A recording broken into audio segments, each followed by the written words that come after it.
Oy, magandang araw sa inyo mga bossing. Merong nga pala tayo dito tanggap. iPhone 11 Pro. Basag yung likod, tsaka yung harapan. Wasak din. Mas malala yung nasa likuran ito. Ibubulsa lang dapat niya to kaya lang dumiretso sa baba. Nasa second floor siya. Tapos ang maliligayang araw. Garapal ka rin ha. Sabihan mo ito. Ayan, tatanggalin na natin yung glass dyan sa likod. Mukha lang madali pero mahirap yan mga bossy. Lalo na din sa may bandang kamera.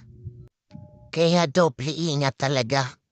Lalo na kung sa bandang battery. Kung masundot mo yung battery yan, talaga naman. Abono ka talaga. Aaboy.